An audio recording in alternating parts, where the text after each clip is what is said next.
Hey y'all, my name is Denasia and I'm a 24-year-old type A black girl from Las Vegas. I currently live in Jersey, working as a corporate girly in the beauty industry. Hey y'all, my name is Faith, and I'm a 25-year-old type A black girl from AZ living in Denver, working as a corporate girly in tech. When it comes to life, it's literally always something, especially as a type A black girl. No matter what area you're in, girl talk always makes it better. Get ready to enjoy an hour of us yapping about friendships, relationships. And things we've learned along the way as type A black girls. Hope you enjoy. Hi y'all, welcome back. Hey everyone, welcome to season 10. We do not know what episode We say or it every year. episode. We don't know what day this is coming out. We don't know. It will be this year. We know It will that. be this year. So, and honestly, a lot of episodes in season 10 are not from this year. So we just have to be grateful. We have to be Yeah, grateful. I was thinking about our last episode and us sitting in those Halloween costumes, and I said, "This is literally ridiculous. Like we're releasing this in March." That was a Talk little about bit. happy Halloween, but regardless, the episode came out. We're here. I hope Hmm. y'all enjoyed. Yeah. Um, if you guys are new here, we have a lot of classroom announcements we're going to get through really quick before we hop into the episode. Please make sure to join our group me. That's the quickest way to get in contact with us. And all the girlies in there are always asking for advice or just talking about life in general. So if you have any questions or anything you want to talk about, that link is always in our description. If you're watching this, hopefully you are. We're on YouTube. That's also found in this description. And make sure you're following us on Instagram. I almost said and Twitter. We not on that man's app. Mhm. We're just on Instagram. So make Yeah. sure to follow us there too. And make sure to stay tuned for any updates that come and interact because we brought back Type A Black Girl of the Month. So make sure you're tuned into that. And if you interact with us, we see everything. So we'll be able to keep an eye out. We have a running list of all the girlies that interact the most. So Yeah. if you interact, you're probably on the list for Type A Black Girl of the Month Mhm. in one of these months soon. Yeah. I think that's all our announcements, moms. Announcements. This is our Women's History Month event Yeah. or episode. So if you guys are watching, you can see a very special guest with us. Everyone say hey, Nia.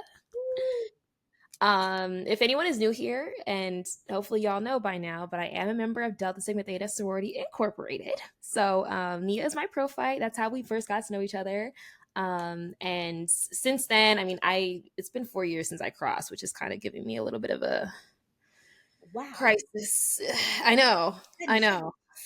Yeah, I'm not gonna speak about it because it's gonna make me a little emotional. But regardless, it's been 4 years, and Nia, I feel like you've literally been like such a day one supporter for us for Type A Black Girls. Like she be tuning in, she texts me like, "Oh my god, I just listened to the episode," or she's in the group me, and I just love so much that you've been supporting us since day one. So I've literally already told Faith I was like, we're gonna have to get Nia in this episode at one point, and Mhm. y'all are actually on the same time zone, which is rare for a guest. Oh, perfect. Yeah. Yeah, shout out Colorado. Mhm. Um, but yeah, we're so happy to have you on the pod. And as you guys can see by the title of this episode, we're going to be talking about early motherhood, pregnancy, all the things for Women's History Month. But first, we can get into Rosebud and Thorn. If you're new here, we do a thing called Rosebud and Thorn. So rose is something that's good that happened during your week, but something you're looking forward to, and thorn is something negative or annoying that happened during your week. So Nia, what is your RBT? Okay, so I've been thinking about this all day. I'm gonna come back to my rose because I still can't. I don't know. There should be like lots of good things, but I don't know. I just can't. I can't think of it right now. But my bud is that the season finale of Severance is coming on tonight at 10 p.m. I That's literally what I'm doing after this episode. Like, I already have Apple TV loaded up. Yeah, I'm ready. I'm and, excited. I'm locked and in. I'm really sick because I started it with my grandma when it first came out, and then and we watched it all together. Mm. And then I was like, "Hey, Dammy, you should watch it as well." And we have so many other shows we have to get to, so we haven't really been prioritizing it. I've been dodging spoilers left and right. Scroll, Mm-hmm. scroll, Mm-hmm. And he's gotten through episode 1 of season 1, and I'm like, I might just have to binge it this week because I don't know how long I can binge any more spoilers. Like, I feel like we're gonna have me and Denasia have not caught up in 700 years. So Literally. it's gonna be more so a quarter one recap because we really haven't recapped. Oh, I think we might need to have a severance recap and make sure y'all listen before that recap happens, because we're going to spoil some things. So I think this weekend I'm going to take it to myself. I'm going to bake, and I'm going to watch Severance, and then hopefully we can have a recap. But let's just say I am very jealous, because I don't know nothing about all the other innies outies. I've been seeing innies outies. I'm like, y'all stop talking about the innies and outies. Stop. I'm one of those people. I'm one of those people that's like, oh my god, my Audi is so excited. New episode comes out tonight. Like I am a Severance. Very much. Very Like much. I'm in the Reddit threads. I am deep in the Reddit threads. The Oh. Reddit threads, the YouTube shorts, the YouTube videos, everything. The conspiracies. I'm watching every episode, pausing. I'm like, well, what's that in the back? Like, I'm taking this I haven't taken a show this seriously since like, no, probably before Pretty Little Liars, because I used to be in the weeds with that one, like theorizing. Like when I was watching that, it was coming out live and weekly, so you really had time to think. Mm-hmm. No, like when I tell you, I literally was like, okay, we'll wrap up with this episode by about 9. Okay, that's when it comes out. Like I'm ready for this. Yeah. How does it feel to live? In your husband's defense, episode 1 of season 1 is very hard to get through. So hard. And it took us probably like 3 times to watch it. And my friends are all like, no, you got to keep watching it. And I was like, no, do we? No, you do. You do. It's so good. It's so good. It's so good. Dang. It's okay, like watching a classic in real time. Yeah. So that's my bud. My thorn was that when we were supposed to record the episode on Monday, my voice said, I'm gone. Mm-hmm. It just left. I don't even know why it left, what happened. It's still slightly scratchy now, but it's here.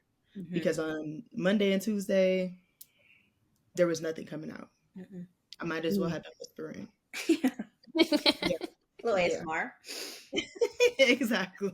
Listen, your Audi was going through it. Listen. Must have been something my Innie did at work, because okay. I don't know. That is nuts. And then your rose. I know you were thinking about it all day. Did you come up with it? I tried. Okay, so this is where I was having a difficult time, because I was trying to make my rose like me centered instead of like family or my baby centered. And really, for me, my rose is that my baby started like crawling this week. It's like, so she's not crawling all the way yet. She's doing this like frog thing where she like just lifts her legs up and then pushes out. But we're getting there. We're getting some progress. Yeah. So yeah, I'm excited about that. Yeah. Oh, that's the rose of all roses. Girl, we got a little frog baby going on right now. Yeah. I know that's right. Oh, that's so fun. Oh, I love hearing baby milestones, because that's not something I think about day to day. And it's like, oh, my baby's 8 months. And I'm like, is that good for the baby? Are they behind? Like, I don't know what 8 months looks like, So that's super cool. That is super cool. So we can get straight into it. What was pregnancy like for you? Like, I'm talking about starting from peeing on the test and seeing the positive.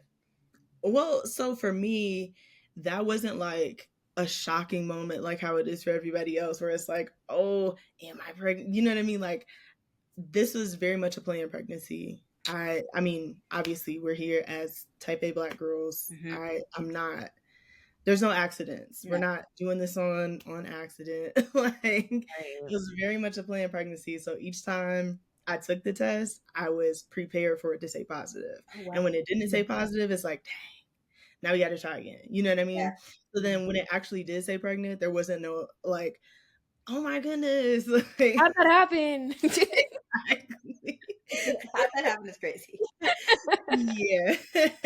It very much wasn't that. So yeah, that was like, okay, yes, we're good. Like, it says pregnant. Now we can just like keep on with the rest of our plans. That was fine. Of course, if you're looking to get pregnant, you like look up all the videos, you listen to all of the podcasts, you do everything to like try and prepare yourself, but there's really nothing you can do to prepare yourself, because your pregnancy is going to be so unique to you. Yeah. Yeah, I didn't have a bad pregnancy at all. It was good. I still traveled. I still did all the things I like to do. In the beginning, I was very nauseous, but I didn't throw up. And so that was kind of Mm. annoying because it was like, What are we I doing? feel like I'm gonna throw up all day, but then I don't throw up, which I didn't want to throw up, but like feeling like you're about to throw up all day is kind of worse, you know? Mhm. At least when you throw up, then it's like, whew, I got some relief. Out. There was no relief. And none of the things worked. None of the nausea bands, none of the little drops, the candies, none of it worked. Nothing Ooh. worked. That was So I 3 months tried to be straight. yeah, it was my nausea was probably like from it didn't start immediately when I found out I was pregnant. I of course, like I said, I was taking that test as early as I could. I found Mhm. out the first day the test would have told me. Yeah. So right then I wasn't like feeling anything crazy. But I of course did have to, change my diet, change things that I was doing. But yeah, my nausea didn't start early. It maybe started 6 weeks or so in, and then it lasted probably through month Mm. 3 or 4.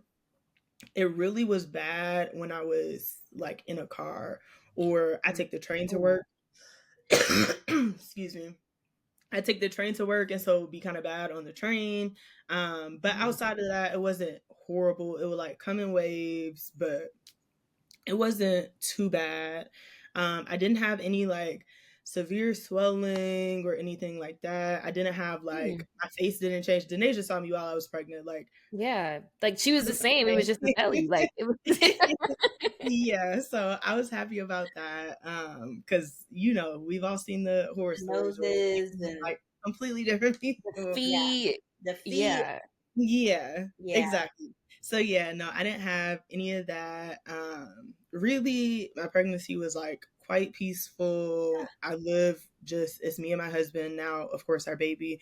But like we don't live with a million other people. We live in a house. We don't live in an apartment, so we don't have to worry about that. Like our families were super supportive. I didn't have many stresses throughout my pregnancy, so it really was like Beautiful. smooth sailing. Smooth Outside of sailing. just getting big, like you just don't understand. Like unless you're somebody that's like gained a lot of weight and then lost you just don't even know. Like that was the most I've ever weighed in my life.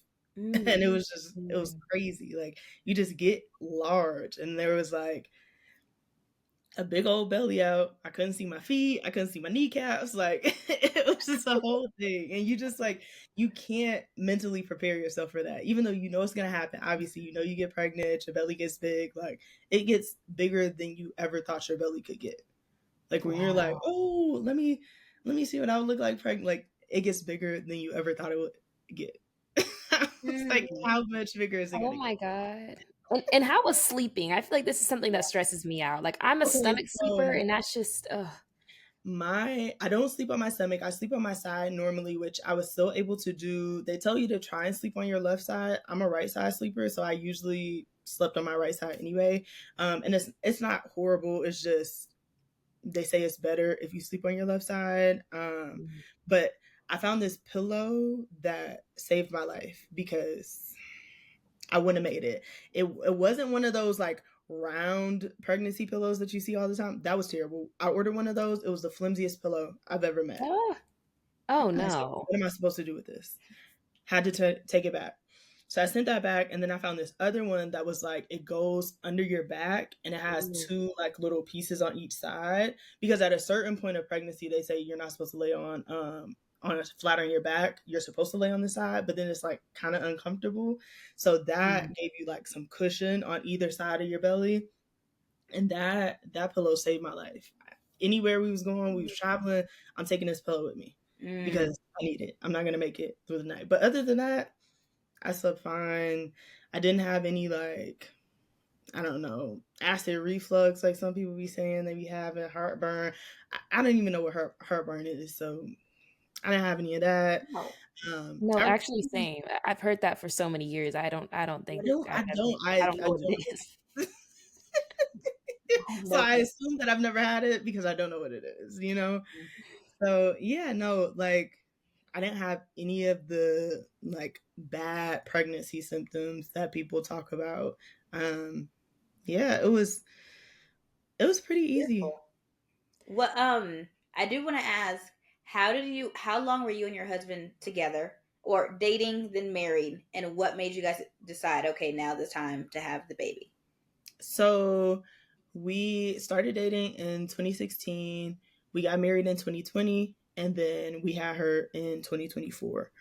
Um, Honestly, there's no like right time. I told myself just in my plans, excuse me, my original age was 28. But then I changed it and I said I want to be finished having kids by the time I'm 30 for a plethora of reasons. Yeah. I mean, health being one, but really just like age. I don't want to be like much older. I knew I didn't want to be a super young parent like my mom or like my husband's mom. I didn't want to be having kids when I was 20. Even though I see my mom now and she's, how old is my mom? 53, and she has all grown kids. And so it's like, that's nice. Yeah. But I knew I didn't want to be that young, but I'm like, I also don't want to be too old. Like, my aunt had 2 kids when she was a little bit younger, and then she went back and had another kid when she was 40. Like, I'm not having another kid when I'm 40. Oh, wow. I'm Yeah. so I knew that I wanted to be, somewhere in between there. 30 was fine. It was a good amount of time for us because I felt like we had a lot of time to be just us together, Yeah. which is nice because some people introduce a baby into a relationship and they haven't had enough time to like be with each other or figure each other out. And then it just makes everything much harder. Yeah. So yeah, it wasn't like there's no perfect timing, but that seemed to us like a decent time to start trying. We had just bought our house, like, we had the things in order that we wanted to have in order before we started having kids. Well, I won't even say kids because we're team one kid. Team one kid. Okay, nice. Period. Concentrating resources. Yes. I love that. I've been seeing a lot of people say like more people should just focus on having one kid. One kid. Yeah. Yeah. Yeah. For sure.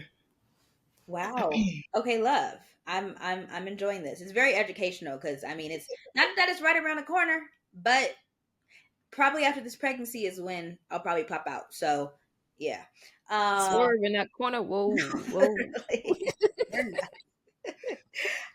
Was there anything that surprised you during your pregnancy that you were like, whoa, nobody told me this? How expensive it is. I think really the issue is that a lot of our parents were not in amazing financial situations when they had us. And so it wasn't expensive for them because they were on Medicaid or I don't, whatever the program is. And so it's like they weren't having to pay for these appointments. But now it's like, oh, you make a little bit of money. You do have to pay for the appointments. And you do have to pay for this testing. And you do have to, like, it was very, very expensive. Goodness. Even with insurance? Even with insurance.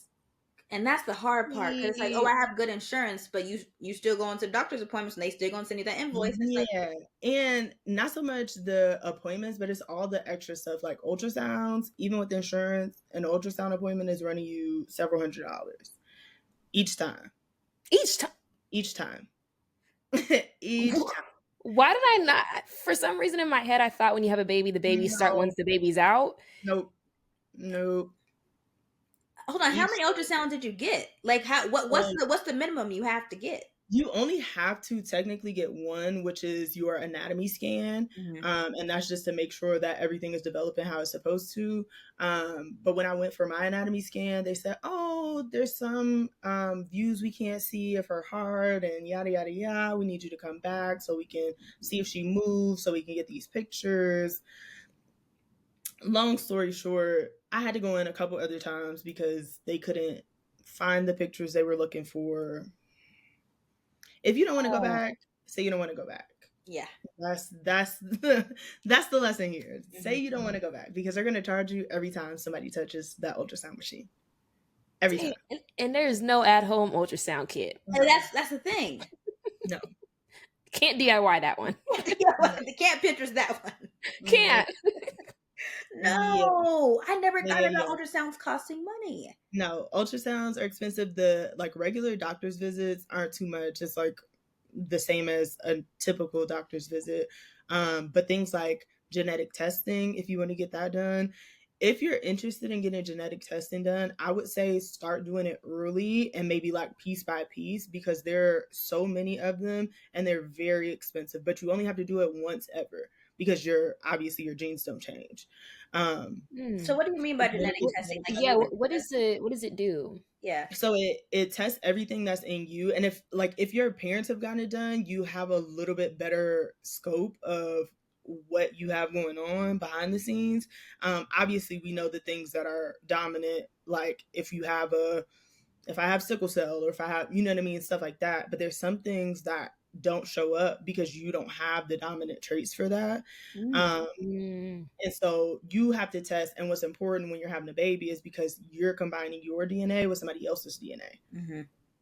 And so if those things go together and then they make something, that's where we have the problems, right? And so me, of course, being type A, I'm like, I need all the testing Yeah. right. because let me know. Yeah. I need to understand. But again, even after insurance, all of my genetic testing, the total bill was probably like $4,500. That was before you got pregnant or after? So this was after because I didn't know that you could preemptively do that. Mm. Oh, okay. Wow. Like I said, had I known that that was a thing, and maybe if I had some other like health issue come up, it would have come up before. But I didn't know it was a thing to like start getting those genetic tests done early. Yeah. And the good thing is though, once you get it done, if you have one partner that you're deciding you want to have kids with, you only have to get your partner tested for the things that come up as like could possibly or you do have this, because then that's what matters. If you don't have it, it doesn't matter if they, you know what I mean? You Yeah. only have to get the things that would cross. I see. So that's good. Wow.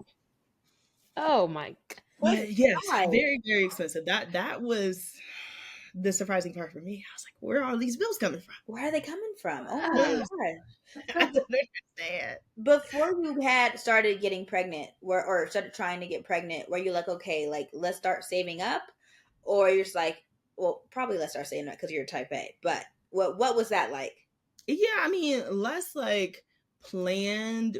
We do a pretty good job on like managing our finances already. And Yeah, so it's kind of just like, let's see how different this is gonna look. What are we gonna need? And we kind of started just like preemptively buying things or putting things on a registry yeah. um, that we knew we would need. Hmm. So it wasn't too much of like, oh, let's save up this specific pot of money for this. Hmm. Um, but had I known all these extra expenses were gonna come up, then It was hey. in a pot of gold somewhere. Goodness. yeah, I thought we were good because I thought I knew. So I planned on birthing at a birth center. I had gone to that birth center. That's where I was going for like my regular well women's checks and stuff. But I started looking at that immediately when we moved here because I already had, when we were still living in Anchorage, I had one picked there.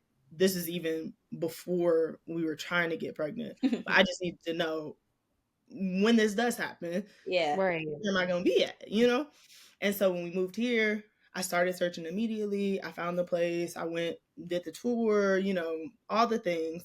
So I already knew where I was going to be birthing. I thought I had all the numbers down, like, oh, for our insurance, this is how much it's going to cost, yada, yada, yada. That's not inclusive of all these extra things. Mm. Mm. That's just your Make prenatal appointments, birthing there. yeah. That's what that number was. God. And did you have like any like midwife or doula that like you worked with too during the pregnancy? So at the birthing center that I plan to have her at, it was only midwives. It's a midwife run birthing center. They have Mm. doulas available. For me particularly, I didn't think I wanted a doula, and I'm glad that I didn't have one. It's just my personality type. I feel like unless it was somebody that I had known for like years and years and years, where I was like super, super comfortable with them, it would have just seemed like an annoyance to have another person there for Yeah. me personally. Mm. Some people find it very, very helpful. to have a doula there. I didn't particularly need it, but they do have them available at the birthing center that I was going through. Mm, Gotcha. But gotcha. the doula is an extra cost also. Yeah, Damn, they be taxing. Yeah. because they Yep. they train to become doulas, so that's Mhm. their entire profession. Right. And so a doula, as for people that don't know, midwives are like your doctors. Those are the people that are actually doing your care. The doulas aren't medically certified. Those people are just like support people, and they do a good job for what they do and for people that need them. But they're not the medical providers for you while you're pregnant. Hmm. I actually didn't know that. I thought they were like medical providers too. Mm-mm. Oh wow. I think maybe also having a good husband helps in replacement of the doula. 100%. Yeah. 100%. 100%. That was one of the notes that I put down. Having a supportive, I'm going to say husband because I have a husband. Hmm. And I think that if it's a relationship situation, it should be a marriage. It shouldn't just be, I talk to this person, we go together. Um, because I need you to make a commitment to me first, and then we can both make a commitment to this child. Yeah. Um, yeah, I think that is, to your point, not having a doula, but having my husband there because he was there with me every step of the way. Hmm. Like, he knew what I wanted. He was, sometimes people have doulas because they're the advocate for them when they can't speak for themselves or when they're Mm. incapacitated or things like that. But my husband knew what my plans were, what I wanted, what he wanted. He was there to do all of that for me. So that And was what great. is, and You what does know, That's that look part of what like? makes it so peaceful. Yeah. yeah. Can you kind of describe the peace that he brought? Obviously, he brought peace and good husbandry before you guys started, but the pregnancy test said positive. What are some things that the girl they should be looking for in husband that they want to have kids with? That you were like, dang, this man is so amazing, which you probably were already doing. But what were some of those things? Yeah, so while I was pregnant, a lot of the things were like quite similar to what he did before I was pregnant. Like, if I needed anything, he would get it for me, giving me positive affirmations like, you're doing a great job, like, I know it's hard, yada yada yada. But really none of that was out of the normal. It was really when he went to like my doctor's appointments with me. He would be in there with his little questions. He's like, "So what about this? The What about notepad. I have a question about Period. this." Like, and he just like, he cared, even though he wasn't the one obviously carrying our baby. He cared just as much as I did. He had sometimes more questions, and he was like, when we went into my appointment, said like, "Oh, is she eating what she's supposed to?" He's like, "Actually, no. She's supposed to be having more protein. Tell her that she needs to have more." Just tell. So yeah, no, he was like, he was on it the entire time, and I appreciated him for that because I can only imagine how it would have been to like do that by myself. Mm. One, I wouldn't have done it by myself. If No. I was single, I wouldn't have a kid right now. Hmm. Not right now. You just hit No, the nail on the head. It wouldn't even have been a possibility. Not. No. Not even in the absolutely, cards. No. absolutely not. So yeah, no, he was fantastic throughout the whole thing. Especially when I was actually having her, he was my biggest advocate to tell them, this is what we need, this is what she needs. Come in here right now. Like, yes, do this, no, don't do that. All of the things. And it was Mm. especially important for me because we had to change our birthing plans. I went in for my 36-week appointment, and it started off like a normal appointment. We were going through like, "Oh, which birthing suite did you pick? Like, what are your plans for this? Yada yada yada." Like, we were going through all of the normal things, and they were like, "Oh, actually, let me check your blood pressure or do your vitals." She usually would do them at the beginning of the appointment, but for some reason, she had just forgotten. And they had a lady training there that day, which is abnormal because it's a very small birthing center. But Mm. she was the one that took my vitals, and she was like, your blood pressure is a little high. And I was like, that's interesting because my blood pressure is never high. Yeah. And they've never said anything about it before. And so my midwife was like, let me check because maybe she did something wrong. Like she's training. Let me just check. And so she let me sit there for a while. She took it again. She was like, yeah, it's a little high. But after that, she was like, if you get one more high blood pressure reading, we're going to have to send you to the hospital so they can induce you.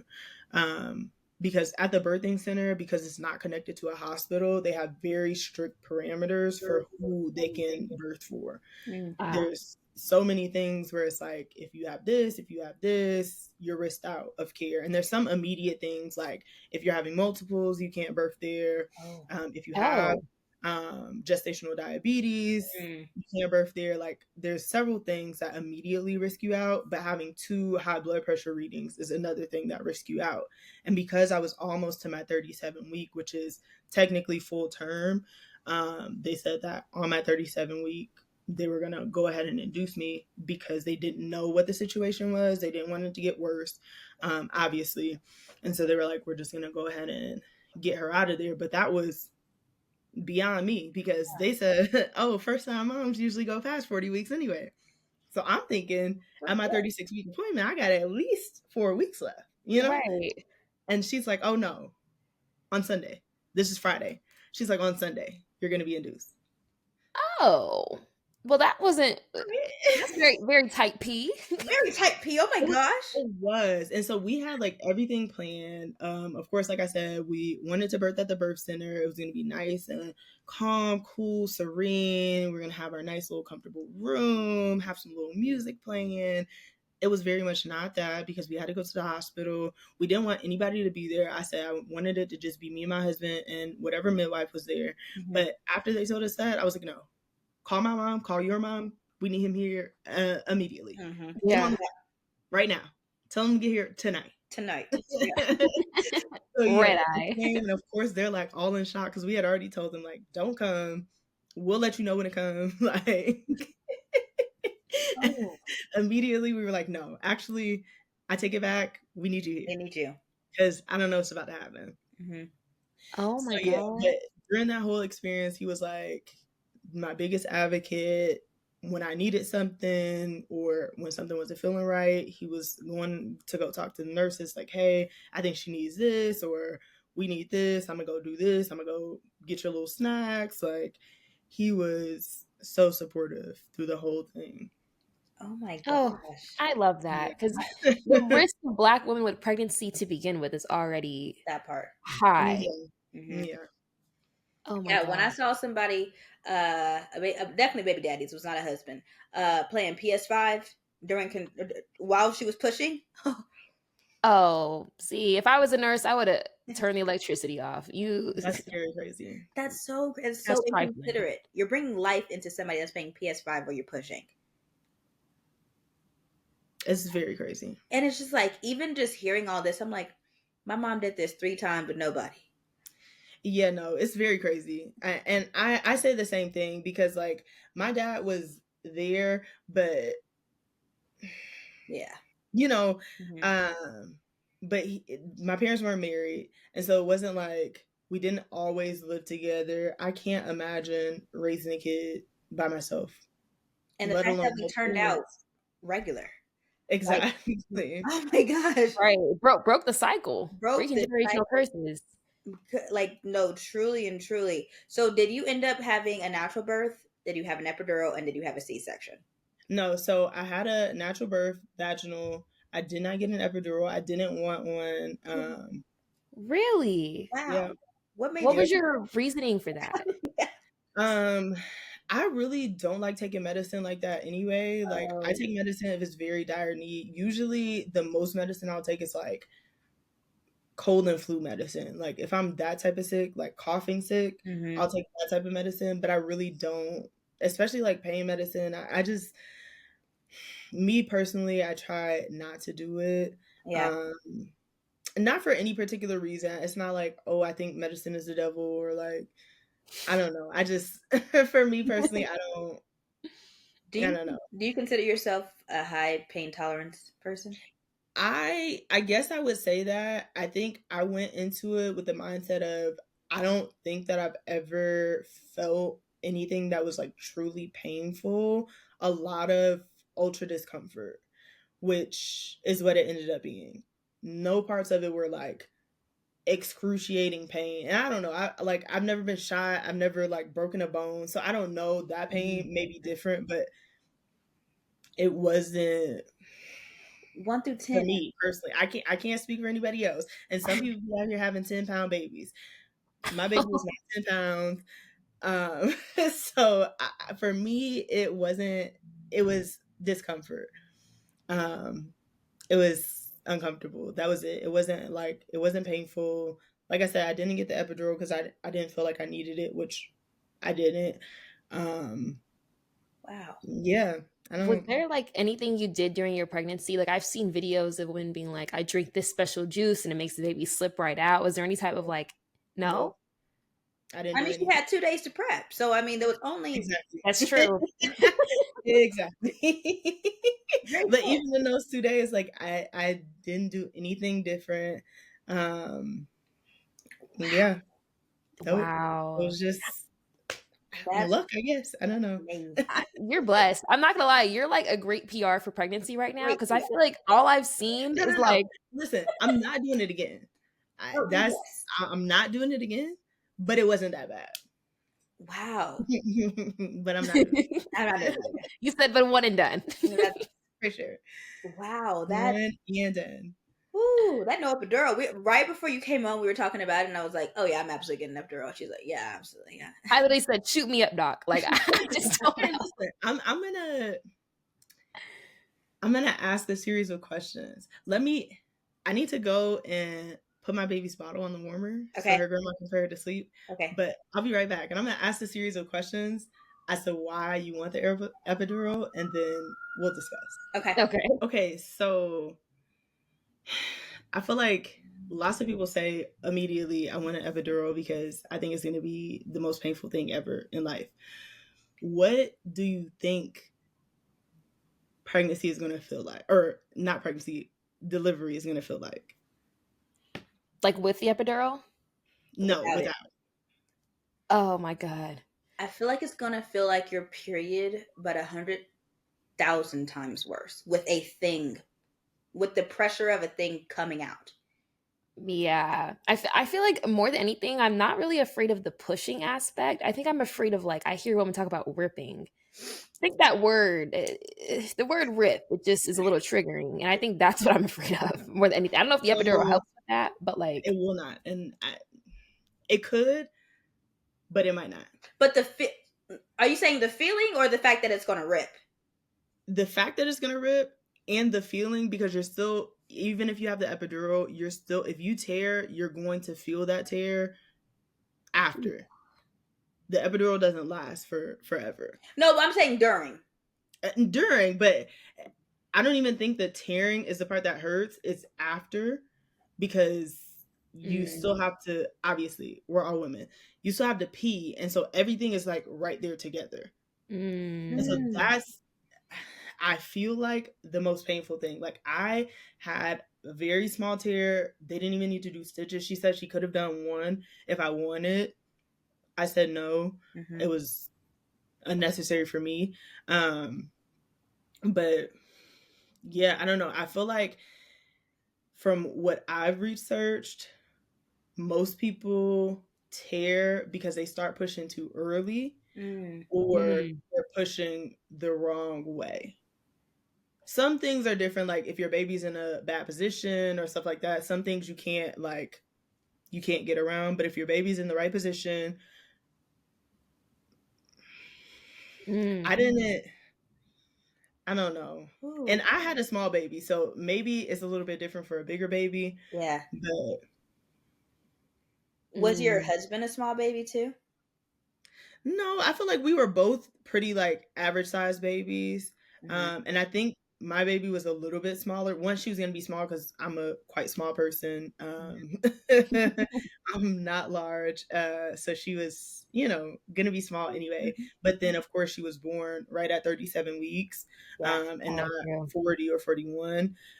So she was a little bit smaller in that aspect. But I feel like even if she would have been a little bit bigger, I don't think it would have been much different. You Mm. know, and I'm But concerned because I was a smaller baby, but my head is big and my husband's head is large. And I so have a big head too. Like I know it don't look that big, but like I be putting on hats and the hats don't be fitting. God, Same. Unless it's like a big fluffy one, then maybe. But can't put that fitted cap on. I put on baseball caps and they come like right here on my head. They don't come all the way down to my you know, ears. they don't So come all the way down. No. the head is large. Yeah, I don't know.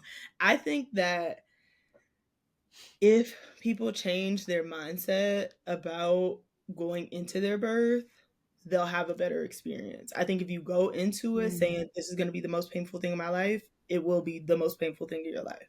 Mm. But if you go into it, not saying that you have to think the exact same way that I did, but like I said, I thought about it as this is going to be discomfort for a period of time and then it's going to be over, which that's exactly what it was. I didn't I didn't have a horrible labor at all. I got induced on Sunday night. They started the medication. That was the only medication that I took outside of Pitocin after I gave birth to stop from hemorrhaging. But other than that, the induction medication was the only thing that I took. After that, started working. I started getting some cramps that were similar to like period cramps. Um, I period cramp in my back, so that was the only place that I had cramps. I didn't have any stomach Mhm. cramps. Mm. Um, Apparently, that's called back labor. I don't know. Um, but yeah, it felt to me, especially when it first started, like light period cramps. It got a little bit heavier, but when I was still having regular periods before I got on birth control, I had very, very heavy cramping. Like Mm. my cramping was bad. Yeah. And so it felt like that. It got to a point after my water broke where it was like very, very uncomfortable for short periods of time, but it wasn't painful. Like I didn't feel like I was being stabbed. I didn't feel like I said, I never been shot or stabbed or anything like that, but it didn't feel like that. It just felt very, Mhm. very uncomfortable. And my body was going through some like different things than I've ever felt. It wasn't, I would say it was far from pain. It was just weird. Like I was hot and then I was cold and then I was shaking. I had to poop. Like it was just, it was a lot going on. Mm-hmm. But it was uncomfortable. It was Mm-hmm. uncomfortable, but like they talk about contractions, they're for a time period and then it relaxes. And then it's a time period and then it relaxes. And I didn't Wow. have that long a labor. So maybe again, for somebody that's been in labor for 24 hours, you've been having contractions for 2.5 days. I don't know. You know what I mean? Yeah. Maybe you could get to a point where you need an epidural, but my process went fairly quickly. What is quickly? Because I this girl said quickly and she said 7 hours, and I said that's not quick. Okay, so I guess it depends on what you start counting as labor. Like, if we start counting my labor from like when I first started feeling cramps Mm-hmm. to when I had her, it might have been somewhere around that like 7 hour mark. But most of that wasn't hard Pushing. contractions. It wasn't pushing. It wasn't like I pushed for maybe 15 minutes. See, that's what I like to And I hear. don't even think it was 15 minutes. 15 minutes is a stretch. Yeah. I think it was really shorter than that. I really feel like I had total 4 or 5 pushes and she was out. Oh. I don't know why I thought that like No, no, no, no. it Don't was get me it was wrong. like Some most people like be hours pushing. of No, no, no. Some consistently people be like pushing for a long time. Some people, I don't know what they be pushing. I don't know where they started pushing. I don't know. When I was after my water broke, that's when I started going through all of those waves of things where I was like I said, I was hot, I was cold, I was on the toilet, I was in the shower. My husband was just spraying hot water on my back. And I got to a point where I was like, you need to call them in here because I feel like she's about to fall out. I feel like oh her head is about to pop out. And he was like, all right, I'm gonna call them. They came back in. They were like, we don't think you're ready yet. Cause they had just checked me like, I don't know, maybe 20 minutes before that. And it wasn't. So there's dilation and there's effacement, I guess is the word. So they'll say you're this many centimeters dilated, this much effaced. Um, and those numbers weren't like for you're about to push when they checked last. Mm. But between that time and when I told them to come back in there, I was like, no, something changed. Yeah. And yeah, no, the hardest part, this is what I tell everybody, the hardest part of my labor is they came in there, they were like, oh no, it's not time for you to push yet. Like, try not to push. I tried that for a couple minutes and I said, no, babe, you got to call him back in here because I can't. Look, you can't fight nature. Yeah. I can't not push. I was like, I feel like she's about to fall out. And so then they were like, all right, go get on the bed. We'll check you. So I got on the bed and they checked and they were like, oh yeah, it's time. I was like, I told you. Told you. Right. So Oh yeah, my no, God. from that, like when they told me to not push, I got on that bed and like I said, I pushed maybe 4 or 5 times and she was out. Uh, And Wow. if it was 5 pushes, 4 of the pushes were to get her head out. And then they were like, all right, one more push and her whole body will be out. And I was like, what do you mean? Yeah. How is that mathing? Of course, that wasn't like, I didn't say that because I'm in the middle of pushing. But in my mind, I remember specifically thinking, what do you mean her head is about to be out in one more, or her body is about to be out in one more push? yeah. But I did. It was one more push and her body said, One more push. The woman's body is nuts. I don't know why I thought the shoulders was a whole separate push. Yeah. no, me too. I thought so too. No, after her head popped out, they were like, oh, yeah, one more push and her body will be out. So that Wow, it had that's to be crazy. dilated. Like Damn. I'm getting larger and larger. Like Yeah. I mean, a baby is It's small, but so probably like well, but also, so the baby like smushes, if okay. that makes sense. Like, Mm. obviously, babies don't have like bones or like hard structures yet, so they can smush. Like, Okay. they're not the size that they are So coming it's not straight. like harsh soldiers. No, Yeah. no, Right. no. The baby Wow. can like be One molded. push for a whole body is crazy. Ooh. It is. It's very crazy. But yeah, that's what happened. But you know what? I feel like hearing your story about this, I feel like in part you having a very peaceful pregnancy and a very like peaceful in sound like planning process to pregnancy. I feel like that's what led to also the peaceful birth. I feel like they coincide because, Yeah, no, for sure. you For know, sure. I think mindset the whole time adjust how your pregnancy is going to go. Again, if you think it's going to be a rough time and the hardest thing you've ever done, it probably will be. Mhm. But if you know that you have support and you know that you have plans in place for X, Y, and Z, it'll just go much more smoothly. And then, luckily for me, even though we had to be transferred to the hospital, my midwife team at the birthing center that I was going to was super supportive and super helpful. They did everything. We didn't have to do anything but Mm. sign the papers when we got there. Like, they already knew everything. They sent over everything they needed to send over. She was calling to check on us while we were there. She was texting me like, hey, just checking on you, make sure you're good. Like, everything was good. It went honestly as best as it could have gone, aside from our original plan. Hmm. So I Mm. was happy about that at least. Yeah. Wow. Wow. And And like our nurse post was fantastic. She was super helpful.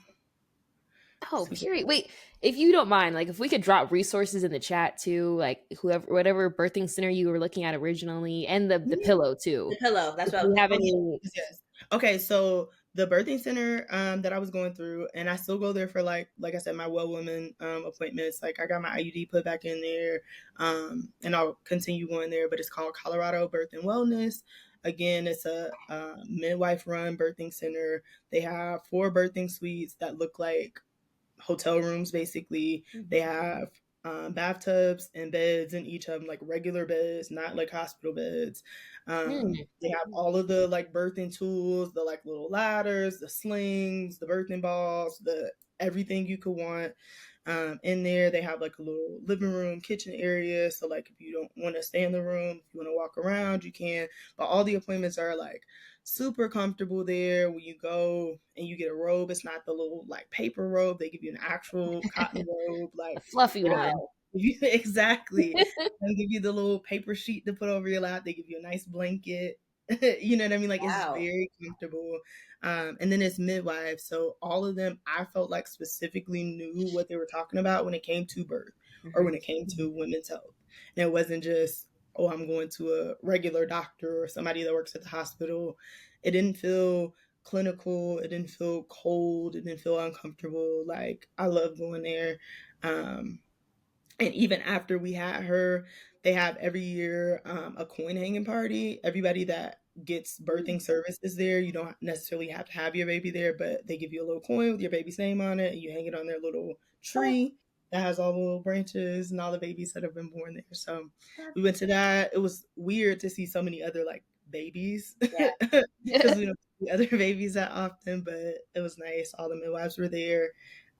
Yeah. So Colorado Birth and Wellness, and then the pillow. I don't even know what that pillow is called.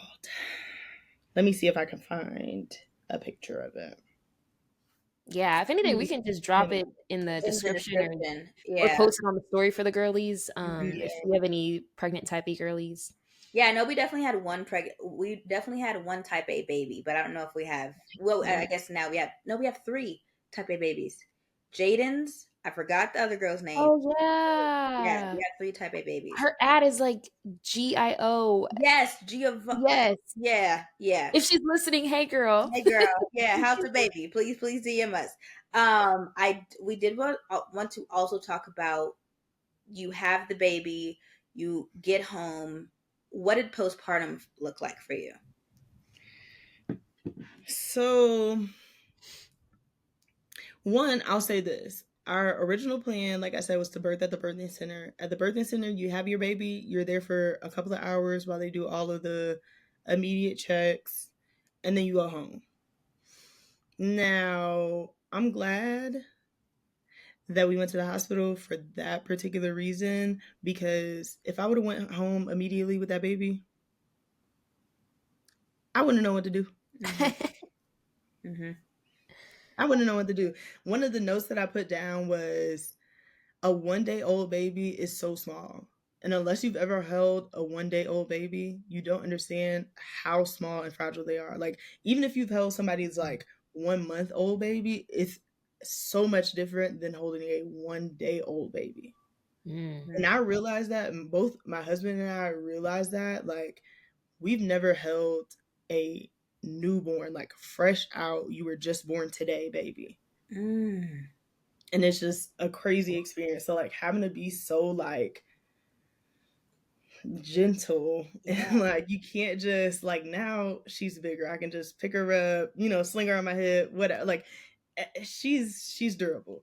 But at first she was like Like you just very have to, small and fragile. yeah, Like I was like, dang, this is crazy. When our parents used to be like, oh, I used to hold you in my hands, they were being serious. very serious. They were being so serious. So yeah, that was like an adjustment because we were having to be so like careful with everything we were doing. Like you have to pick her up a certain way, you have to like hold her a certain way when you're feeding her. Like that was a lot. But it was nice that we were still in the hospital so that they could help us. We could ask all the nurses like, oh, how do you do this, like swaddling and feeding. And especially for her because she was born a little bit underweight. She wasn't premature by standards. Like I said, she was technically full term, but she was born underweight. She was only 5 pounds, 6.2 ounces. And so when she was born, I had to start doing what was called triple feeding. And so I would try to latch her for breastfeeding, and then I would pump, and then we would feed her donated breast milk. And that was our choice. You have the choice of doing either donated breast milk or formula. We didn't want to use formula, so we just got milk from the milk bank until my milk came in, because that's something that people don't know either. Like when you have a baby, your milk isn't immediately there on day one. It takes like 3 or 4 days for it to come in. What? Yeah. What? You would think during the whole belly process that would be something that the Big boobs work on. yeah. Right. And so some women, before they have their baby, they start pumping to get out what's called colostrum, which is basically like your pre-breast milk. But it comes out in very small quantities, which is fine because for the first few days, your baby doesn't need much anyway. Their stomach is like this big. Yeah. And so it's not a huge deal, but they definitely need something. Those first few days are really just for like practicing. But again, because she was underweight, they wanted to make sure that she was getting as much nutrients as she needed. So we had to do that. And so that was like an experience because, again, I want to know what to do. Like, I Yeah. never had a baby before.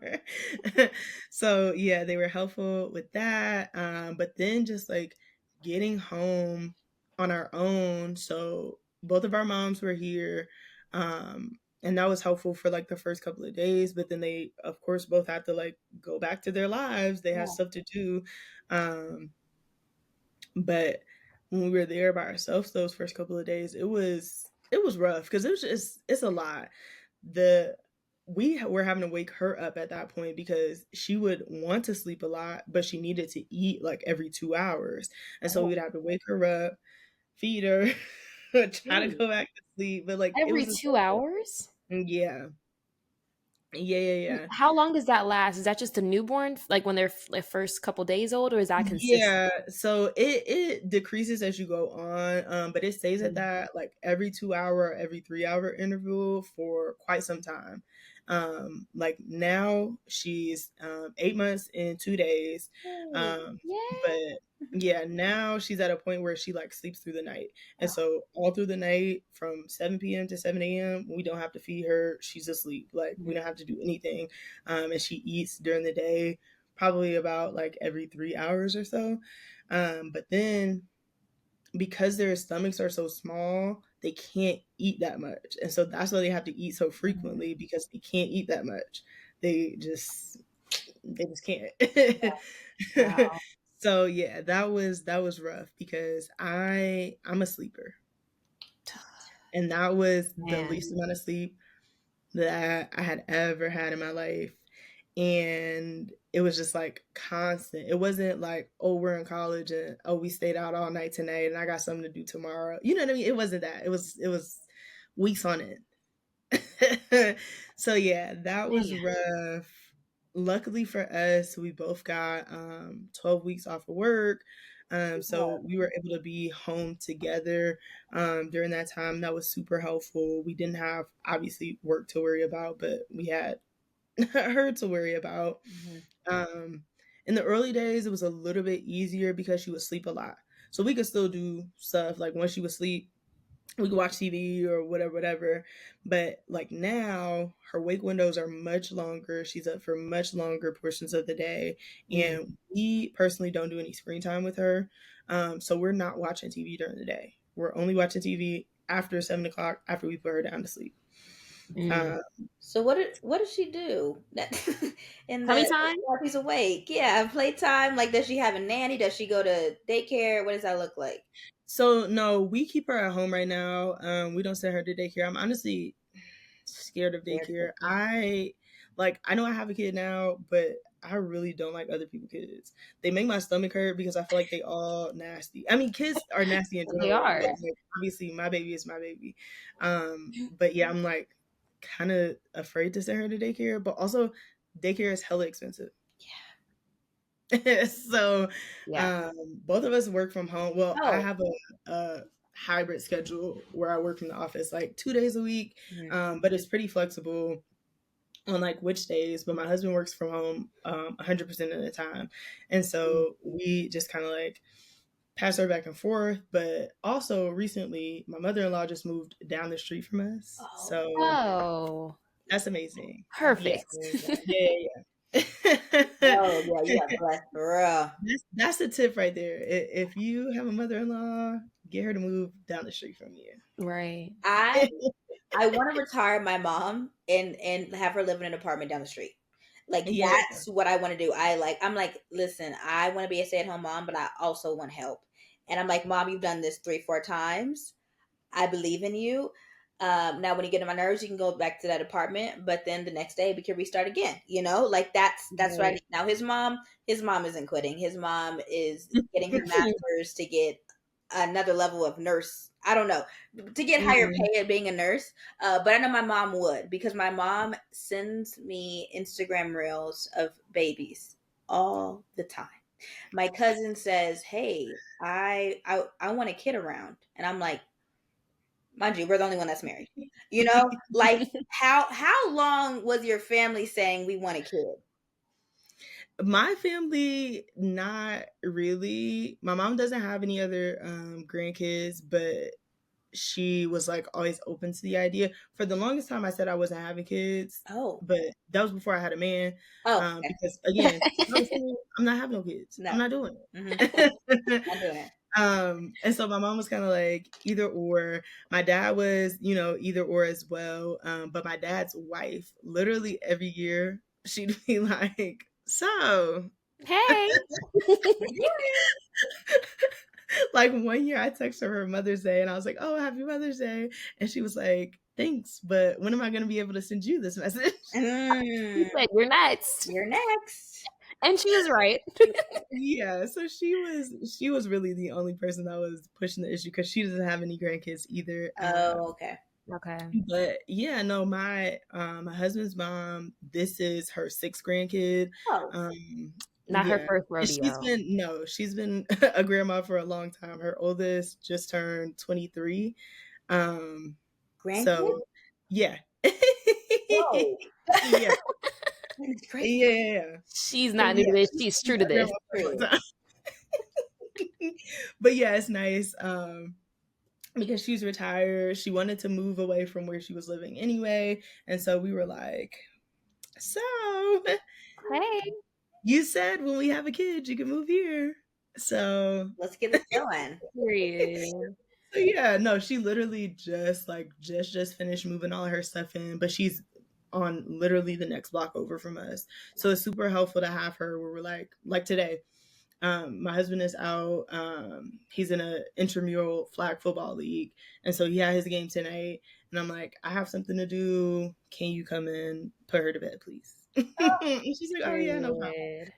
So That's yeah, no, amazing. that is super helpful. I appreciate it so much because the help is great. I was just listening to y'all's podcast episode that you had with, what was the other mom's name? Jaden.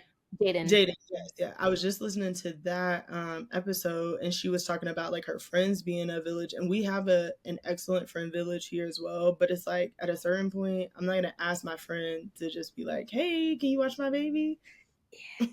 All your friends might also be a little bit more busier because you are 30 versus us Yeah, being 24, 25, and it's like, yeah, I would love to come see my niece. yeah. Well, but also it's like our friends that don't have kids, and so I don't want you to be like, Yeah. "Oh, can you watch my kid?" Because like, do you know what to do? Right. They gotta get a lesson first. No shade, but then it's like our friends that do have kids, they have kids, so I can't be like, "Oh, can you watch my kid in addition to your 3 kids?" Ooh, Yeah. that's Oh, yeah. That's just a lot, you know what I that's a mean? lot. Yeah. And so it's like, I don't, as supportive as our friends are, we don't want to use them for that type of like, "Hey, can you come watch her?" or "Can you come?" And so it's nice to have family around that we can say, "Hey, we need you on X day so that Hmm. we can do X, Y, and Z." Yep. I I need a village, and I don't have a village in Denver. Mhm. I couldn't even imagine being pregnant with, and I couldn't drive to my best friend's house and be like, I need you to just rub my stomach. You know, like I just need you to. We can just drink tea, and you need to rub my stomach, and I'll do the same for her. Honestly, we've been planning since seventh grade that we were going to get pregnant together. I don't know, but that's the plan. I would love to get pregnant together, but I like to be the main character, so we'll see. But and as a mom now, though, what does self care look like for you? So I'll be honest, for me, it's very difficult to prioritize self care because I feel like I'm always needed somewhere else. Like, I put down on my list parenting capacity, but really it's relationship capacity, and I don't have that much. Mm, Um, like for me to even be married is a lot, because like that's me giving a lot to somebody else. And so now me being a parent and being married, I have to give to my husband, I have to give to my baby. Like it's just a lot going on, and I always feel like I'm needed more somewhere else. So it's very difficult right now in my journey for me to prioritize self-care. I don't imagine that it'll always be like that, but yeah, my husband literally has to force me. Like, he dropped me off yesterday to get a pedicure, because if he didn't, I would have kept being like, "Oh, I'll book it for tomorrow. I'll do it. I'll do it next week." Yeah. And Yeah. that's good because he knows you. He's had a long time to get to know you as well. Hmm. Right. Oh my gosh. Wow. Yeah. And you mentioned like friends and family. Like, how do you feel like anyone that's in, like, let's say one of us is having a friend that's pregnant or we're pregnant ourselves, how can your support system show up for you, even if they're not like taking the baby for the day or watching her? I mean, really, whatever they do best. Like, I have a friend that likes to cook. She lives right down the street from us too. They're like 2 blocks over. So our neighborhood is fantastic. Amazing. But Oh goodness.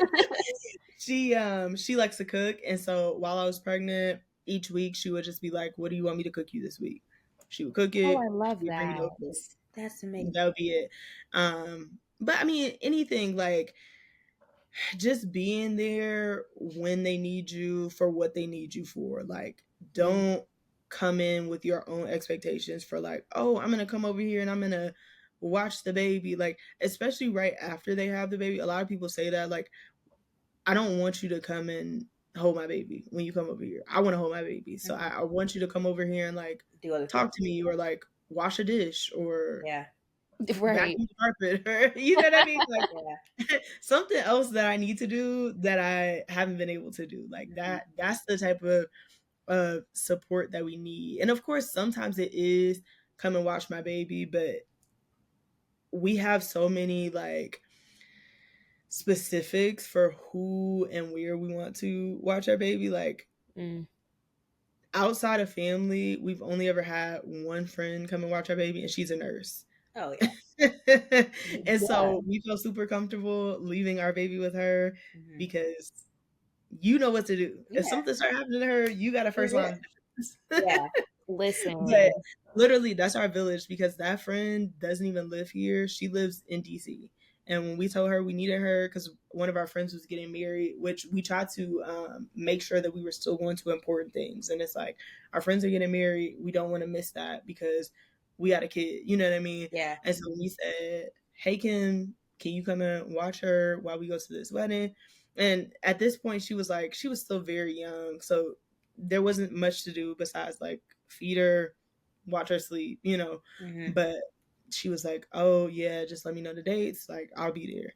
Period. Wow.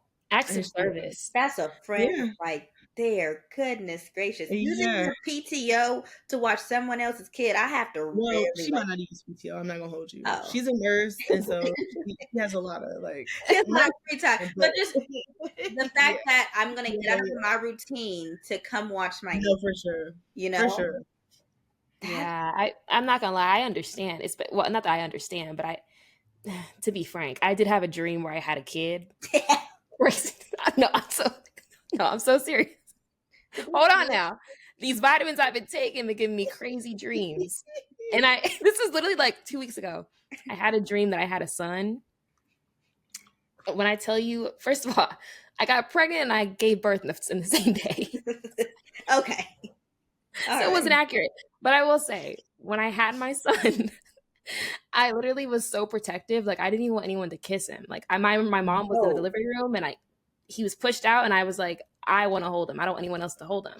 Mhm. And I Yeah, was like, if that's any indication of how I'll be in real life, then I understand that. Like wanting only people that you feel like can take care of your baby and you fully trust to be there. Even if you trust your friend, it's like, do you know how to take care of a newborn? Probably not. yeah, Yeah, yeah. probably not. Yeah. Because I didn't play with my son.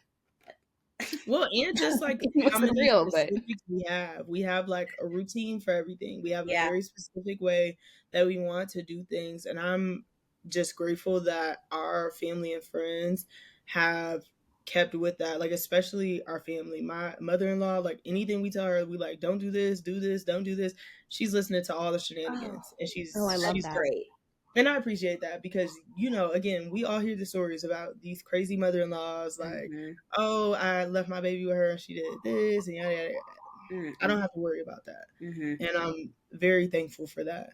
Um, because it would just be a much harder time if I was having to worry about, oh, is she doing this? Like, is she doing this while I'm leaving her with her? Or, Yeah, you that's don't have added to worry stress you don't need. Don't. Yeah. You're already really stressful, and you're already very stressed. But for last but not least, if you've given a lot of advice, I will say, but if you could give one piece of advice to someone about having their first child, what would it be? Um,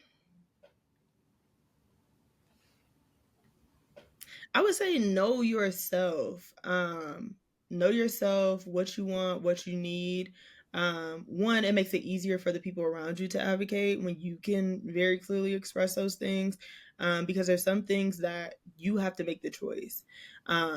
Being married, of course, a lot of our choices are made jointly, but being pregnant, it's your body. And so there's a lot of choices that you have to make for this is how you want it, this is what you want it to look like, but you have to be able to express that to somebody else so that they can advocate for you when you need it at any point in your pregnancy, during those prenatal appointments, at the delivery room, past that, postpartum.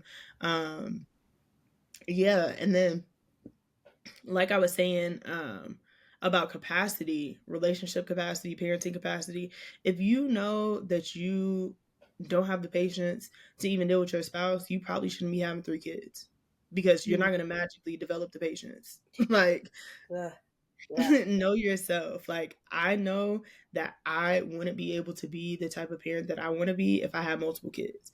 So Mm, I'm not having multiple kids. I'm having one because I'll be able to give her as much as I can give her. yeah. And that'll be great. Mm-hmm. Mm. Not saying that some people don't have that capacity. Some people do have the capacity to love 10 Several. kids. Yeah. But at the end of the day, everything has to be split. Your time has to be split. Your resources have to be split. Everything has to be split.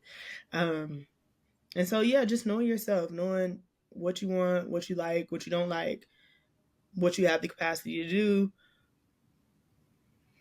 That's it. Wow. Goodness. That's a level of self-awareness that I feel like you got to really work on and strive to. Yeah. Yeah. Cause Freck, I just got selfless, and I mean within the last year.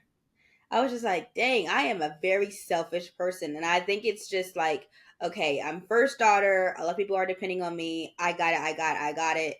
Then I get into a relationship with a man that's like, no, I got it. And I'm like, well, I've never had a man got it. So what do you Mm-hmm. mean by that? And obviously I've trusted him, whatever, but like it's also putting your needs aside and putting another needs person's needs first and a man's needs Mm-hmm. first at that. It's like, all right, let me do this. And it's just like I don't want to, but I know for the betterment of the relationship and to break generational curses, I'm gonna have to put my pride aside. Yeah. Then the pride is big over here. Pride is big over here. So yeah, there's a lot of stuff you don't realize you have to work on until you got to work on it. And you're like, oh, Mm-hmm. didn't realize I may be the villain. So yeah, I definitely think all of that needs to be squared away before we start popping out babies and get around. Because goodness gracious, now you have 2 people at minimum that you have to put your pride aside for, your cares Exactly. Mm. aside for, and I Yeah. just don't think I'm ready to do. I just got good at doing one, and that's like Mhm. 85% good. We got It's a we got our lot. days. I'm just It's like, a I lot. want to be selfish. And then you don't know how your kid is going to be. So it's like Mm, you pick your partner, right? yeah. You pick your partner for who they are, what you like about them, et cetera, et cetera. You don't get to pick your kid, Whew. and your kid doesn't get to pick you. And so you don't know how that kid is going to fit in the scape of your relationship. Mm-hmm. You know what I Mm. mean? And you have to be okay with it regardless of how it turns out because you decided to have this kid. Right. Goodness. Yeah. Right. That's a lot to think about. Yeah. Goodness. Yeah, but honestly, like I feel like knowing that and being self-aware and the fact that we have these conversations early enough to where we can think about it ahead of time is better off for us in the future, me and Faith having kids, because I'd rather think about it now than the baby's here and now I'm dealing with all this mental work that I didn't even Mhm. let cross my mind until I popped him or her out. So Mhm. Yeah. the earlier the better, I think, the, as the far as thinking earlier, about like the genetic testing, I think that was the biggest like eye opening. I'm like, 5K for some genetic testing. Hold on, was that each or together? No, all together. So it's because they run like, I don't even know how many tests it is. There's like several different panels. It was the most blood that I've ever had to get drawn at one time. it. Oh, Mm, wow. Yeah. Um so yeah, it's they just run like a million tests, and so that's for all of them together. And you can choose to like, oh, you can only get these, or you can only get these, or you can, you know what I mean? yeah. You can piece it together. But me, I was like, no, run them all. Hmm. Thank you. Yeah. I want Better them be all. safe than sorry. Facts. Yeah, Just to save a few $100, like well, in the grand scheme of things, it might cost more if something ends up happening with the baby for that is already sure. in the stomach. Yeah. Well, and that was the thing for me. I wanted to know because now, people can have their own opinions. I am pro choice, and I feel like if I were to know before I had my baby that I was going to have a baby that was going to have serious life complications, I wouldn't have had that baby. Because for me and for that baby, I don't want that life. Hmm. You know what I mean? Yeah. Yeah. Um and so of course there's things where it's like, oh, that's not that big of a deal. You can manage that, but like I don't want, if I could know beforehand, if somebody told me, oh yeah, your child's gonna have this where they're going to need assistance for their entire life, Hmm. I don't want that life. I don't want my child to have that life. Right. So that was one of the reasons why I cared a lot about the testing, Yeah. because I don't want to just be like, oh, let me just find out when they Yeah. get here. Like, Right. um, Yeah. That makes total sense, and I feel like a lot of you just don't know what you don't know. mm-hmm, And I feel like the conversations like these, like it's like you're our big sister because we don't have big sisters to tell us things like this. We don't have Yeah. pregnant friends to tell us things like this. I mean, Jaden was good, but I think it's also good because you're established. You're established. You got the house. You got the husband. You did all the things, and it's like, okay, I think a baby can fit in here. But what are the prereqs for the baby? yeah, There's exactly. a lot that we just didn't know about.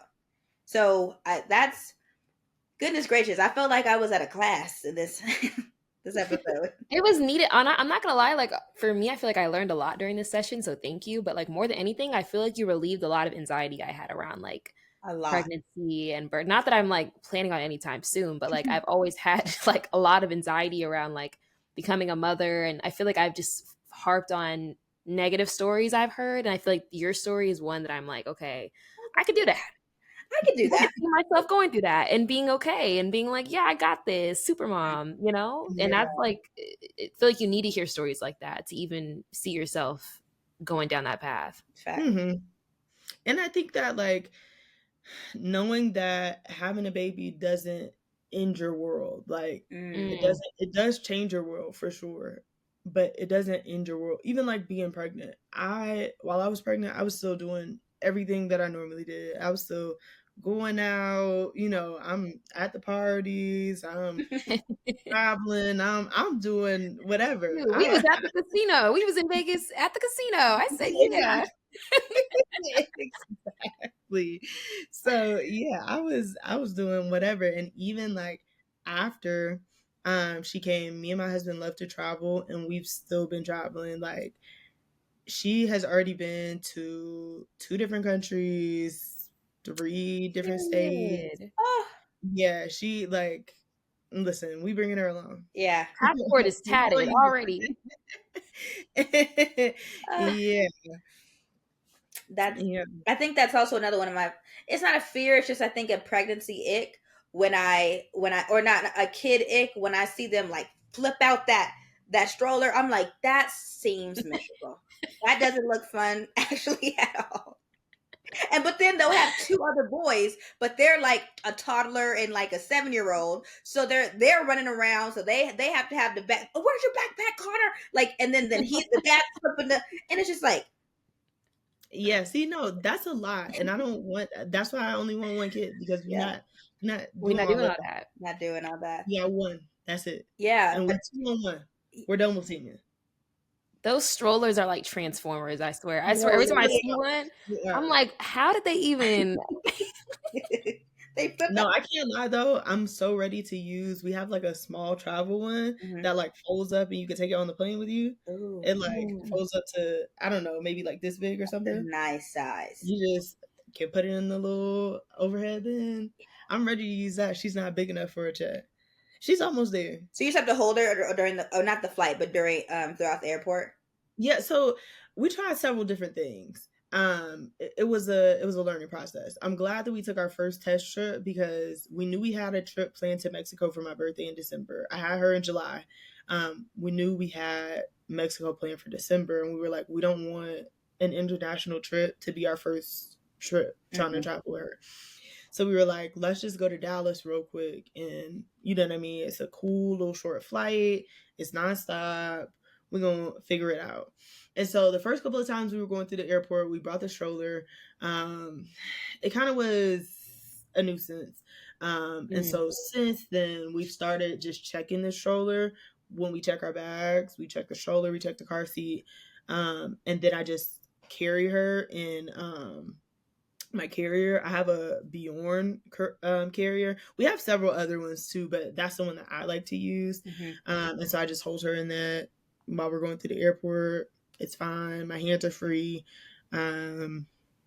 Yeah, it's a lot. Travel with a baby is a whole other thing. I could have a whole 2 hour long conversation on traveling with a baby. There's 1 million things that you need, but Yeah, that's a lot of, I think, notes app checks. Like, okay, we got this, we got that, we got that. But I mean, y'all did it 2 countries and 3 states for an 8-month-old, almost 8-month-old. Yeah, That's more than a lot of people That's do in their impressive. lives. no, Right. for sure, for sure. And that we want her to have a much different childhood than we had. Not that either of us had horrible childhoods, but like I didn't get on a commercial airplane until I was 16, until I was Wow. going to visit UNLV. That was the first time I ever flew on an actual like big plane. Wow.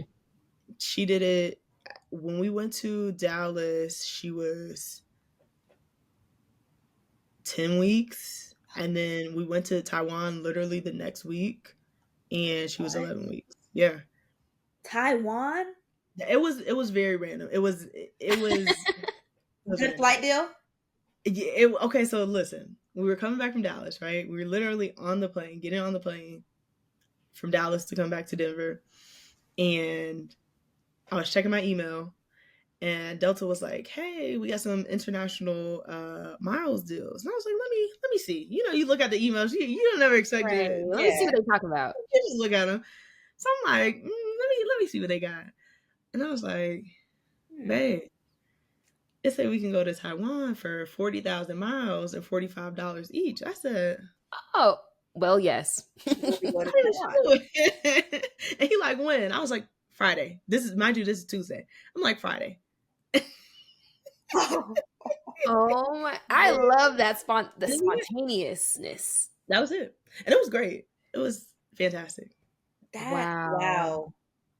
Now that's type P, if I've ever seen. That might be type No, Z. it really was. It really was. That was it. But no, okay, so I am a one, I love to travel. I love to pre-plan my travel, but I also am a we need to book it when I see it because Yeah. I'm very impulsive. Although I'm type A, I'm very impulsive. Like I need to Same. do it. Especially when it comes to a flight. I saw this man, he was like, my dad told me something. He was like, it's the new YOLO. Fibby. He was like, fuck it, book it. And I was like, Hey. you're right. Yeah. You're right. Yeah. Yeah. Because listen, I just need to book it because Right. why That's, not? it's the flight that is the biggest expense. And if it's $45 in points you already got, like we're really big on points Literally. right now because we want to go to Australia next year. So it's like, okay, yeah, we're saving up for the house this year, going on our small little trips. But come Australia, we don't want to pay a dime because we have so many points. Use them Yep. points. The points. Yeah. I'm gonna use them points every time. Every time. Every It's time. like, Oh, I oh, love that. Which card can we get the most points? Oh, okay, that card. Okay, cool. Like that's. Yep. Mm-hmm. Yep. Look at that. And now Cameron's passport is tatted. I know that's right.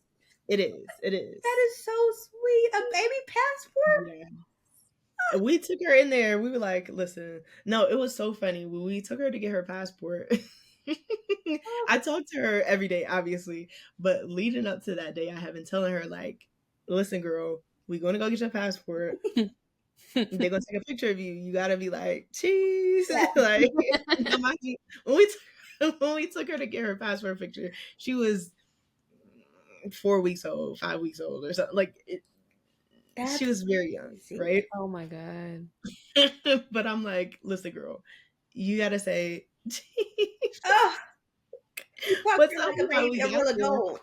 we got there and we laid her down. One, that's the thing. I don't know why anybody be trying to hold their baby up to take that. Just the neck. Wait, Lay I that didn't baby even think about that. down. No, lay the baby down. So we laid her down. The man, because we went to the post office. Because you can submit the application at the post office too. Mm-hmm. They take the pictures and you can submit the application. So we just went there. He was like, "Oh yeah, just lay her down on top of this blanket." So we laid the blanket down on his desk, laid her down, and then he just like got over her and took the picture. Tell me why she was smiling in the picture. Oh, I said, "You're wild. You're wild." Because I know I told you to smile, but like girl. now she's smiling. She said that. I got you, mama. You gonna take me to Taiwan? I'll smile. Right. Smile. Well, that was the thing. At that point, we didn't even know we were going to Taiwan. We were getting the passport because we knew we were going to Mexico. And these passports be crazy, right? Yeah. So I didn't know. We had to expedite it, but I was like, listen, just again, type A, just in case. Yes. We need to make sure that we got this very early, right? So we were in there as soon as we could, getting that passport picture. And yeah, she was like, at that point she wasn't even really smiling. Like, that's the thing, when you have a newborn baby, they literally don't do anything, and that's the most boring time because they don't, like, they're not phased. They don't smile, they don't laugh, they don't do nothing. Like, now I play with her, she giggles, she smiles, she like, Aww, little personality. you have a newborn baby, they don't do nothing. They just there. That'll do it. Well, she showed out that day. She said, yeah. She really did. It was crazy. We were sitting there to all of our family like, look at her smiling in this picture. Aww. I can't wait, but I can. But I can. Yes, I can. I know we're way past time, but one last question. You said you got off birth control. How long between you got off birth control, you guys started trying, and then you got the positive pregnancy test? What did that look like? So, full transparency, we had a pregnancy before this pregnancy that didn't last. I had a miscarriage. But I got off of birth control, I think it was May. And then I got pregnant. That was the end of June. Oh. And then I had a miscarriage. And then I got pregnant again December. Well, I guess technically the conception date was November 29th or something. It's November 29th or November 30th. Gotcha. And then I found out early December of 2023. This is all in 2023. So the first time, it was fairly quickly, which I had switched my birth control method because my nurse that I was going to before we moved here, the nurse that I was going to in Anchorage, had told me that, because I was on depot before and I had been on depot for years, like since I was 18. Oh, wow. And she was like, when you're on depot, it could take longer for you to get pregnant after you get off. And I was like, nah, I need to switch this because when I stop taking birth control, I'm trying to I'm trying to make a shake immediately. Like, I'm not trying to, you know what I mean? Be waiting 18 months after 18. I think that was the long window that she said. She was like, it could take I've heard 6 months, but it could be wow, longer, much longer. And so I was like, yeah, no. So then I switched to an IUD. And that's what I had up until I got it taken out. Like I said, I'm pretty sure it was May when I got it taken out. Wow. Yeah. So initially it didn't take long, Yeah. but yeah. That's a Wow. quick So turnaround. it just really just depends on the woman, really. Mm-hmm. Mm-hmm. Yeah. Yeah. No, for sure. And for me, there was no like, oh, you can do this, but you can't do this. Like, there was no. I see. Just I didn't do anything special. mm-hmm. I don't know. I was just out here free balling. I really was out here free balling with delivery because I just wasn't prepared. I just wasn't prepared. Well, so you did have you got Yeah, two you did two lose a 3 weeks few now. weeks. Yeah, you got a little. Well, I did, but also I could have been more prepared. Like I had no idea what was about to happen. I know that seems crazy, but like I had no idea what was about to happen. Like, what's And the Yeah. so contraction? Like, what does you that didn't feel watch like? you didn't watch videos, or you just I've like seen birth videos, but it's like it's not the same. Like you could see somebody else going through it, and it's just still not. You just don't know what's about to It's not the happen. And I same. guess again, because like I said, everybody is so different. mm-hmm. You just don't know what's about to happen. You don't know what it's gonna look like, Ooh, and maybe that's why I didn't do as much research because I was like I could do all this research and still just be like in now the you're dark. psyched That out. might have been why you went into it so open minded. Like, okay, this is it's gonna be uncomfortable, but I'm gonna get through it. Because if I would Mm-hmm. have watched every birth video online, I think I would have psyched myself out and been like, yeah, I'm not pushing this baby out. not. I've seen some, and I just feel like, and maybe that's a personal opinion. I feel like some people be just being dramatic, and me, I'm a drama queen. Me Don't get me too. wrong, I'm a drama queen, but like I feel like some people would just be being Put dramatic. extra on it. Like, why are you screaming like that? I could see myself doing that. That's the thing. Screaming like that. Like I can't. I could see myself trying to hold it together and being like, it don't even hurt that bad for Oh real. no, not me. Everybody is so scared for me to get pregnant. They're excited and they want a niece and nephew, but they're so scared because they're like, Faith, you're just so dramatic. And I'm like, I know. I'm scared too. I'm living it. Freck. I don't think we have time for Calls from the Request Line. This was probably one of our longest episodes, but if we had Yeah, any episode to be long, this one this needed is to the be. one. Yeah, Right. We absolutely. would y'all, we had questions. We didn't answer every question in the book because we had about 5 questions and we didn't answer about maybe 18. But it's needed because literally this was like very informative. So thank Yeah. you again so Mhm. much, Nia. Thank you Of so much, course. Nia. You are a superwoman because wow, no epidural, But that not that right there. no. Yeah. Shout out to you. Shout out to you. Girl. But you guys, if you guys have any other questions, please DM us and we will reach out to Nia for it. You guys will see all of everything she said on Instagram as well as her like guest spotlight. Everybody say happy eight month. Well, probably by this. It'll be her 8 months. it'll be her 8-month It'll birthday be on her birthday. Saturday. Yeah. So Mhm. everybody say happy 8 months to Cameron. And she's she's leapfrogging right now, so we're so excited. Yeah. But thank you again so much, Nia, for coming on. This was so informative, and thank you. We can't thank you enough. We truly. Of course, of course. If y'all have any other questions, for sure, let me know. I love talking about pregnancy, not pregnancy things, really, parenting things. But if you have pregnancy questions, I'll answer those too. Okay. Period. Absolutely. Period. Thank you so much. We'll Thank see you you so guys much. Of next week. course.